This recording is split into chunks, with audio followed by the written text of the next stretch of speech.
Karena memang perpindahan ibu kota provinsi ini seyogianya disosialisasikan. Iya, seperti itu. Benar. Tidak tiba-tiba ya. Jadi harus disosialisasikan. Jadi masyarakat ini tahu seperti itu.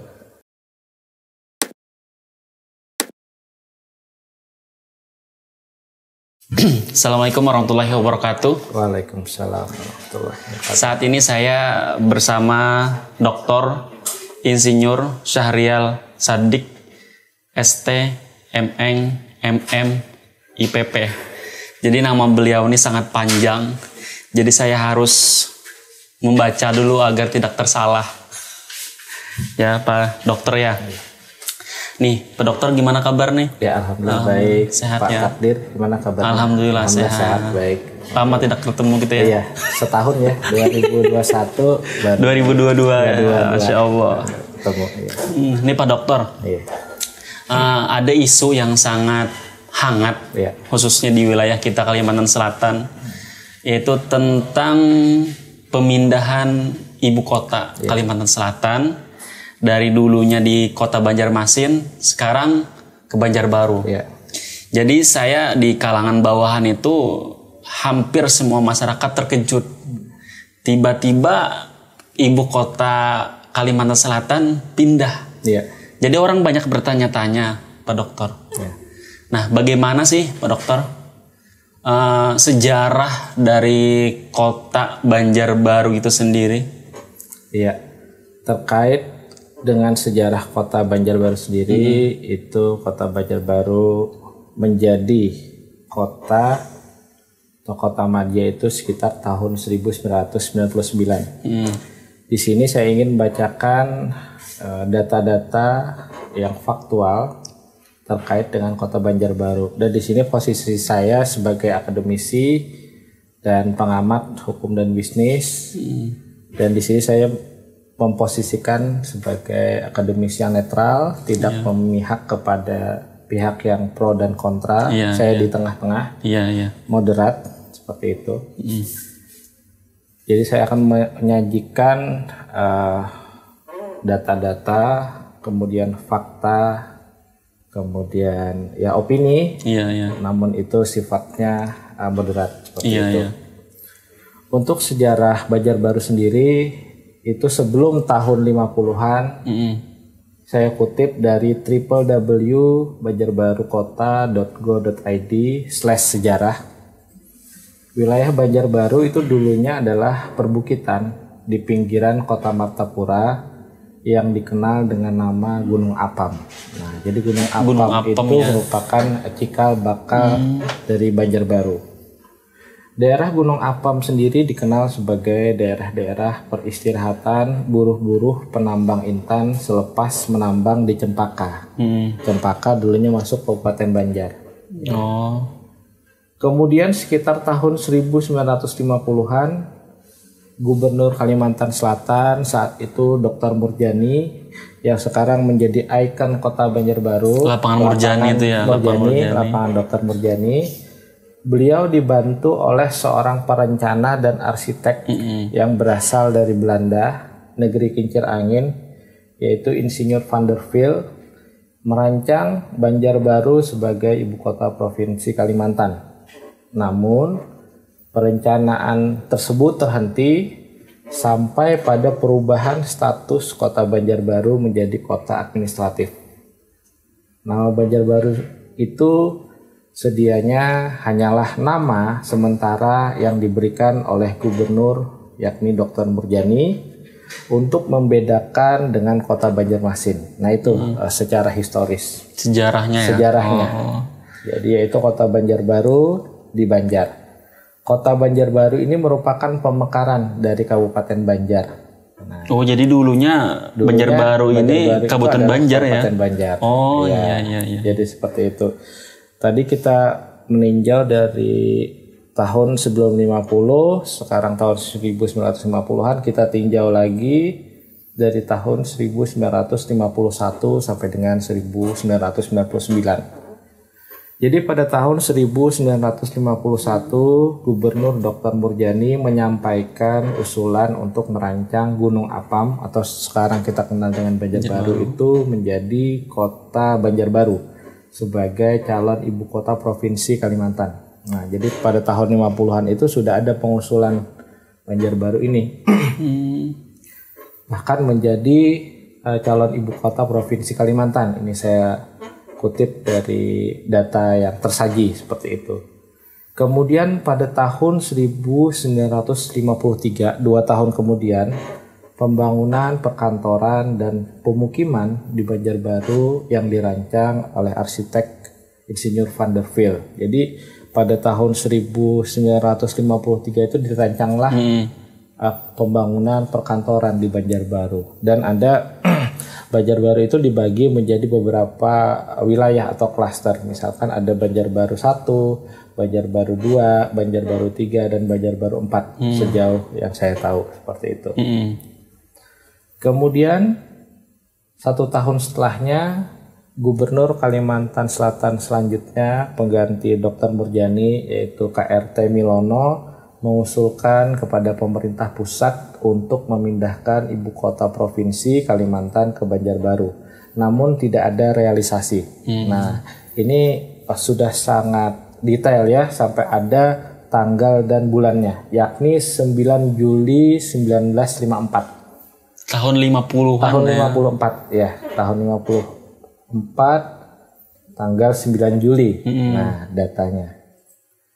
Kemudian 10 tahun setelah itu, yakni 27 Juli 1964, DPRD GR Kalimantan Selatan mengeluarkan resolusi agar Banjarbaru ditetapkan sebagai ibu kota provinsi Kalimantan Selatan. Nah, pada tahun 64, 10 tahun setelahnya, DPRD diajukan lagi oleh DPRD. Iya. Jadi kalau kita tinjau secara historis ya, memang sudah sangat lama diusulkan. Iya. Dari tahun 50-an, 60-an ya. Tepatnya 27 Juli ini, 27 Juli 1964. Kemudian 1 tahun berikutnya yaitu tahun 1965, tepatnya tanggal 6 Oktober, panitia penuntut Kotamadya Banjarbaru ini menuntut agar meningkatkan status Banjarbaru menjadi daerah tingkat 2 atau Dati 2 atau kota praja, dan mendesak direalisirnya atau direalisasikannya kota Banjarbaru menjadi ibu kota provinsi Kalimantan Selatan. Ini tanggal 6 Oktober tahun 1965.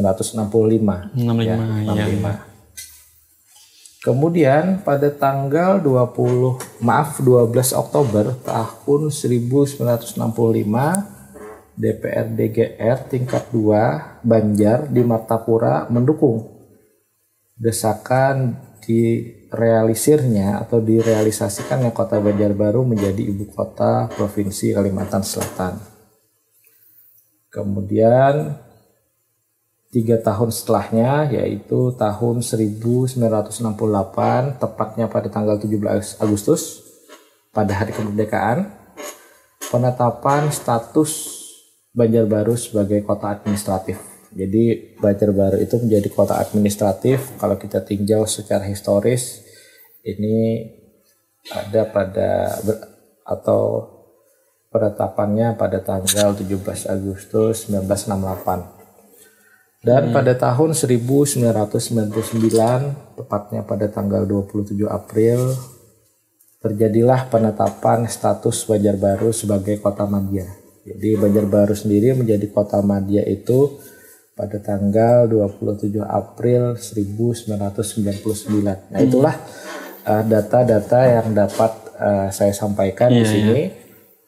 Jadi based on data, berbasis data ini, itu pengusulan Banjarbaru sendiri menjadi ibu kota provinsi ini sudah sangat lama, yaitu pada tahun 50-an, 60-an, dan seterusnya. Sampai ditetapkan menjadi kota media ya. Kota media. Setelah itu mungkin terhenti. Ya, betul. Nah, inilah data yang ada seperti itu. Selanjutnya kita juga ingin tahu sih, Dok, sebenarnya apa sih alasannya setelah mulai tahun 50-an sampai sekarang menjadi terpilih menjadi ibu kota Kalimantan Selatan. Sebenarnya alasannya apa sih, Pak Dok? Jadi saya tinjau secara historis ya, dan saya mencoba menganalisis mengapa Dr. Murjani, kemudian Van der Veel, kemudian Pak Milono pada saat itu mencoba mengajukan Banjarbaru. Karena menurut analisis saya Banjarbaru itu strategis seperti itu. Banjarbaru diapit oleh Kabupaten Banjar, kemudian Banjarmasin ya setelah itu. Nah, jadi posisi yang sangat strategis, kemudian perkembangannya pesat seperti itu. Dimensinya juga di Banjarbaru adalah dimensi pendidikan salah satunya. Di samping itu saya lihat dari dulu sampai dengan sekarang pemerintahnya itu juga concern terhadap pembangunan sumber daya manusianya. Jadi itulah alasan utamanya selain strategis, mungkin SDM-nya. Karena kalau kita tinjau dari data yang ada juga terkait dengan IPM, Indeks Pembangunan Manusia di Banjarbaru itu menurut data yang ada untuk IPM-nya itu tertinggi di Kalimantan Selatan. Kota Banjarbaru ya? Kota Banjarbaru bahkan mengalahkan rata-rata IPM provinsi Kalimantan Selatan. Jadi untuk indeks pembangunan manusianya itu tertinggi ya kalau kita melihat dari data yang ada. Iya. Mungkin itu beberapa alasan kenapa secara historis founding fathers dari Banjarbaru ingin mengusulkan jadi ibu kota. Dan akhirnya terpilih dan akhirnya disahkan menjadi undang-undang pada bulan Februari 2022. Iya. Nah, kita kan asli penduduk Banjarbaru ya, kita asli penduduk Banjarbaru, Kalimantan Selatan. Secara kehidupan kita sehari-hari, Pak Dok, dengan hidup di Banjarbaru, lewat Banjarbaru, bahkan cari makan kita di Banjarbaru, sebenarnya Banjarbaru ini layak atau tidak menjadi ibu kota dari Provinsi Kalimantan Selatan? Iya, saya di sini sekali lagi ingin memposisikan diri di tengah-tengah atau netral seperti itu.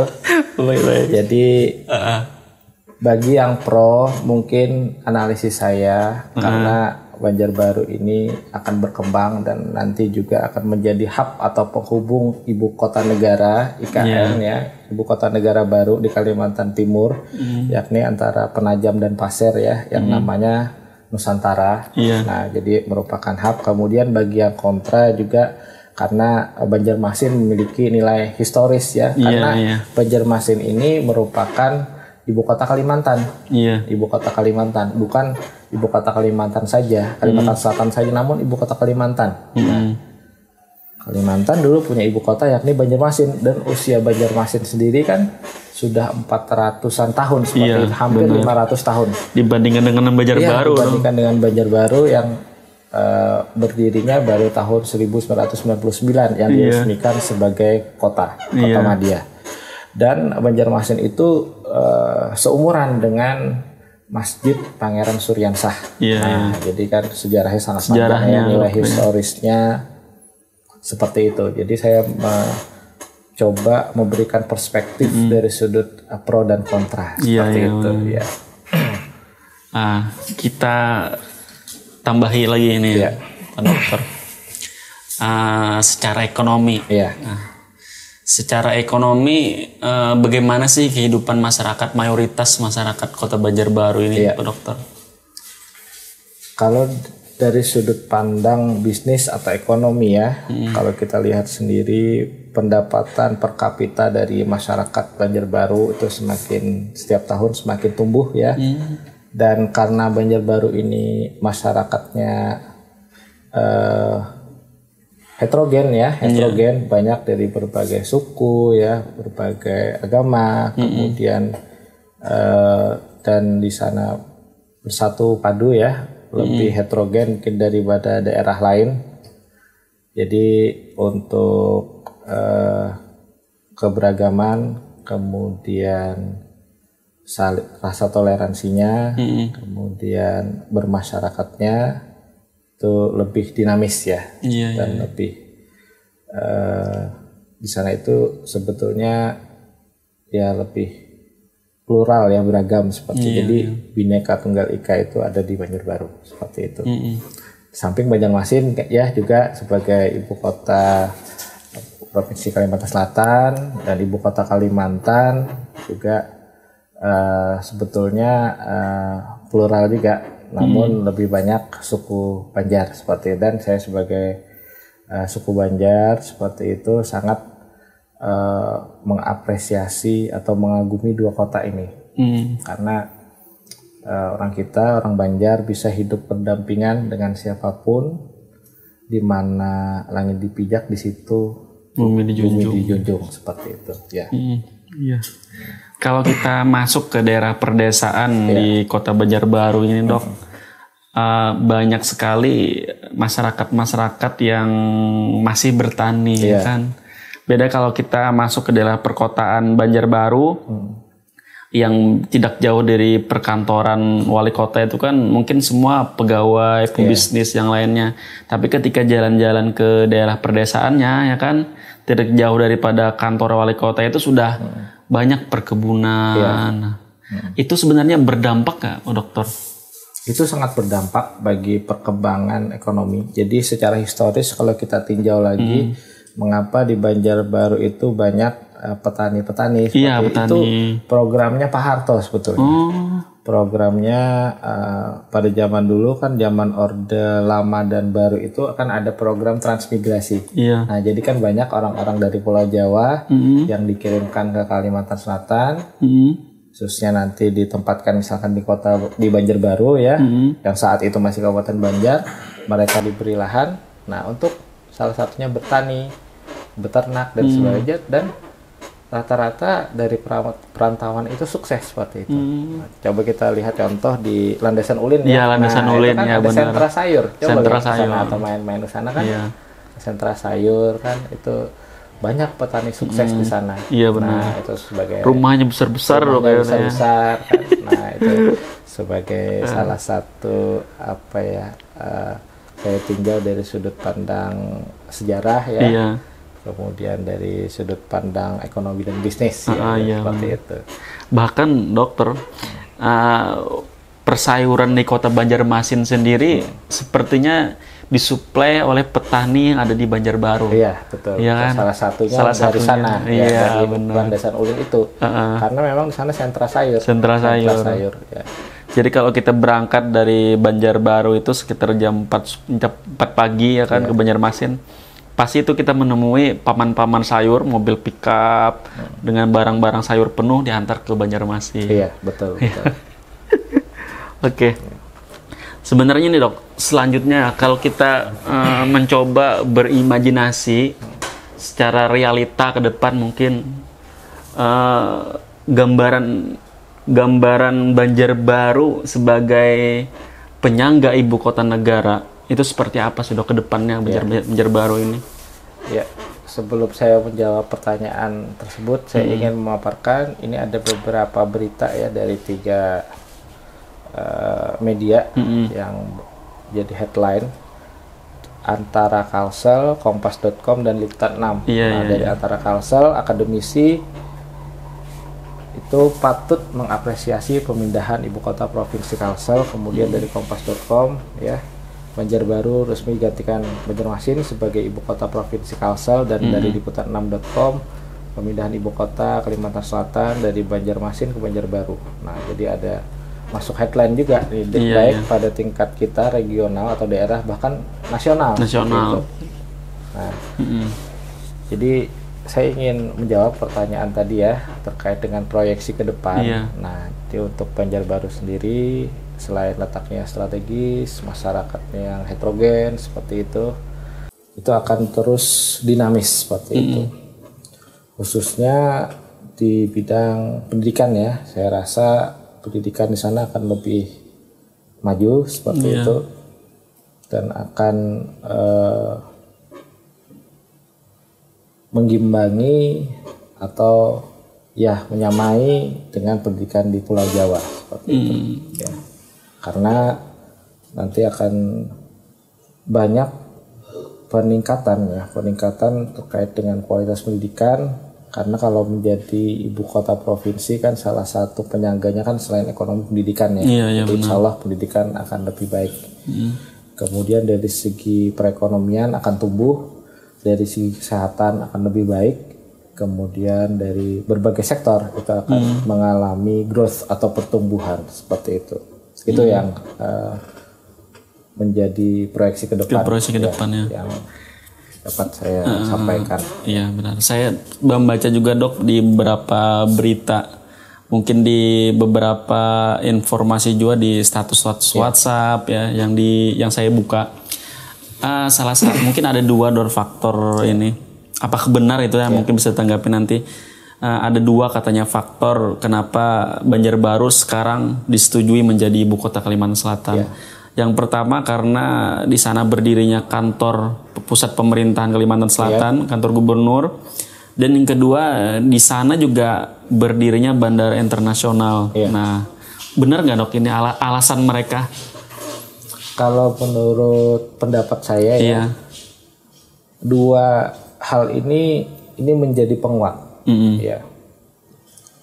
Jadi yang pertama sekretariat daerah ya itu sekarang ada di Banjarbaru. Kemudian itu berbagai dinas ya, dinas provinsi itu ada di Banjarbaru. Kemudian bandara internasional Samsudinur juga ada di Banjarbaru. Ya. Jadi 2 elemen ini itu menjadi nilai tambah. Atau penguat untuk dijadikannya Banjarbaru itu sebagai ibu kota provinsi Kalimantan Selatan. Ya, saya rasa 2 hal yang telah dianalisis oleh berbagai akademisi itu memang menguatkan, itu dari perspektif saya. Ya. Kemudian terakhir Dok, entah terserah pian mau dijawab atau kada. Ada gak lobby-lobby politik terhadap perpindahan ibu kota Kalimantan Selatan ini Dok? Ya saya lihat di pusat saya lihat di pusat memang pergerakannya yang dilakukan DPR saya mengamati, walaupun saya di daerah, namun saya mengamati juga di pusat ada itu gerakan-gerakan yang dilakukan khususnya mungkin wakil rakyat seperti itu untuk menguatkan Banjarbaru ini sebagai ibu kota provinsi seperti itu. Saya lihat seperti itu ada gerakan-gerakan itu. Namun sisi lain ada pejabat daerah yang merasa dilangkahi ya seperti itu, dan itu menurut saya sah-sah saja dan itu hal yang patut juga dilakukan judicial review ya, salah satu kepala daerah, dan itu memang menurut saya memandang dari pro dan kontra tadi ya, saya mencoba di tengah-tengah dan itu merupakan langkah yang elegan menurut saya karena memang perpindahan ibu kota provinsi ini seyogianya disosialisasikan seperti itu. Tidak tiba-tiba ya. Jadi harus disosialisasikan. Jadi masyarakat ini tahu seperti itu. Ya. Jadi agar masyarakat dari 13 kabupaten dan kota ini tahu seperti itu. Tahu. Jadi memang harus disosialisasikan. Saya sepakat seperti itu. Jadi memang saya mencoba meninjau dari sudut pandang yang pro dan yang kontra ya seperti itu. Dan semuanya saya rasa untuk kebaikan Banua kita juga. Benar. Banua Kalimantan Selatan. Apapun itu nanti keputusannya baik di Banjarbaru dan Banjarmasin itulah yang terbaik. Kita menjadi sumber daya manusia yang bisa berkontribusi untuk daerah kita, untuk provinsi Kalimantan Selatan. Oke.